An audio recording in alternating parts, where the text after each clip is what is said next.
네, 여러분들 안녕하십니까. 자동차 교통사고 전문 김경남 변호사입니다. 자, 오늘은 운전자의 과실이 없는 골프카트 교통사고, 즉, 골프카트 하면은 주로 캐디가 되겠죠. 캐디의 과실이 없는 골프카트 교통사고에서 이 사고를 당한 골프장 이용객이 골프장을 상대로 손해배상 소송을 할 수 있는지 말씀드리겠습니다. 이 결론부터 말씀드리면, 이 골프장 이용객이 자살이나 고의적으로 골프카트 사고를 유발한 것이 아니라 그러면 언제든지 손해배상 받을 수가 있습니다. 자, 여러분들, 골프카트 사고 하면은 굉장히 그 속도도 느리고 하기 때문에, 그리고 페어웨이 주변에 잔디도 있고 하기 때문에 이게 사고가 난다 그래도 뭐 별로 안 다치겠지, 이렇게 생각을 하시는 경향이 높습니다. 근데 실제로 골프카트 같은 경우에는 그 안전벨트도 없고 거기다 다 철로 만들어져 있잖아요. 거기다 옆에 문도 없고요. 그렇기 때문에 한번 사고가 나면 사상으로 이어질 확률, 특히 사망으로 이어질 확률이 굉장히 높습니다. 또한 상해를 입는다 그래도 우리 사지마비, 전신마비로 인해서 이렇게 평생 동안 불구가 되시는 경우도 굉장히 사고가 높습니다. 우리가 버스나 택시 사고도 크게 나면은 물론 되게 규모가 크게 나겠지만 이런 골프카트 사고 굉장히 그 중한 병증으로 이어질 수 있음을 제가 많이 경험해 봤기 때문에 이 부분 사고 규모 굉장히 크다고 볼 수 있습니다. 자, 금일은 제가 사례를 통해서 저기 그 골프카트 교통사고에서 2억 원을 배상받은 좀 이야기를 해드릴게요. 이 사건에서 골프장 이용객은 그 모자를 쓰고 계셨는데 그 모자 위에 선글라스로 얹어놨습니다. 그 선글라스가 이제 떨어져가지고 선글라스를 줍기 위해서 몸을 숙였는데 그 상황에서 골프카트 밑으로 떨어진 거죠. 그래가지고 그 충격으로 뇌손상을 입고 전신 사지마비 상태가 되게 되었습니다. 근데 이게 소송으로 가게 됐는데 판사님께서는 이 골프장 측 또는 골프카트 운전을 하고 있는 캐디 측의 과실이 전혀 없다고 봤습니다. 그 이유는 첫째로 그 골프카트는 그 자체로 안전벨트나 문이 없기 때문에 그게 설치되어 있지 않다 하더라도 그것을 과실로 볼 수 없다. 둘째는 이 골프 캐디가 출발을 하기 전에 또는 운행 중에 수시로 안전 손잡이를 잡으라, 안전을 챙기라라고 얘기를 했고 그 이상으로 안전을 더 도모할 수 있는 방법은 없었다. 세 번째로 이 사고가 날 즈음에 골프카트의 속도는 10km에 불과했고 그것은 정상적인 골프카트의 속도에 해당한다고 봤고요.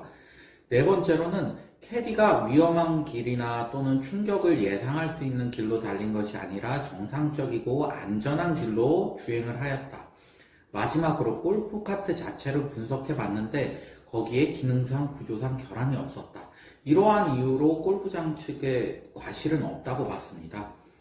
근데 과연 어떻게 손해배상을 법원은 인정을 했을까요? 자, 세 가지 이유가 있습니다. 첫 번째로는 골프카트는 자동차 손해배상 보장법상 자동차에 해당한다. 즉, 골프카트 역시도 여러분들 그 동력을 이용해서 가는 것으로서 자배법상 자동차와 동일하게 취급된다는 것입니다.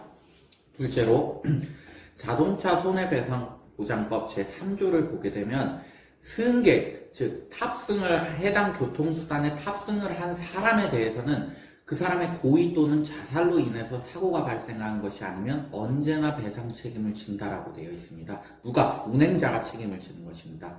자, 세 번째 논거는 골프 회사는 운행자에 해당한다는 것입니다. 골프 회사는 캐디로 하여금 그 자동차에 해당하는 카트를 몰게 했는데 캐디를 통해서 그 운행을 지배하고 있고 또한 그 골프 카트를 운행함으로 인해서 골프장 수익이 발생하잖아요. 그래서 운행 이익을 갖는다. 그렇기 때문에 운행자에 해당한다. 라고 본 것입니다. 자, 정리를 하게 하면은, 자, 골프 카트는 그 자동차 손해배상 보장법이 정하는 자동차에 해당하고, 자동차에 관해서는 운행자가 책임을 지게 되는데 골프장 운영회사는 운행자에 해당하게 되고 그리고 승객에 대해서는 승객이 고의 또는 자살한 경우가 아니기 때문에 이 사안에서도 책임을 져야 한다고 보는 것입니다. 그래서 결론적으로 말씀드리면 이 사안에서 이분이 노동능력 상실률, 개호비, 즉 간병비죠. 사망하실 때까지 그리고 향후 치료비를 다 합쳐서 2억 원을 배상을 받을 수 있었습니다. 제가 골프카트 사고를 이렇게 톡 집어가지고 말씀드리는 이유가 이 부분이 되게 안타까운 일들이 많이 있습니다. 제가 특정한 고객분이 저한테 사건을 가지고 오시게 되면 제가 해당 의무기록 사본이나 과거의 건강보험 그 요양급여 지급 내역 등을 보게 되면 골프장에서 골프카트 사고가 난 경우들을 종종 발견하고 이분들한테 선생님 배상 꽤 많이 받으셨겠습니다. 부상 부위가 그때 굉장히 컸기 때문에 라고 제가 말씀을 드리면 변호사님 저는 배상을 받은 적이 없습니다 라고 얘기를 하시더라고요. 제가 그래서 그 연유를 그 의뢰인분들께 여쭤보면 그 당시에 제가 부상이 커가지고 이걸 소송으로 진행하기 위해서 손해사정사님이나 변호사님을 제가 하고 상담을 해봤는데 이분들이 이거는 골프 캐디나 아니면 골프장 측에 과실이 있다고 볼 수가 없다.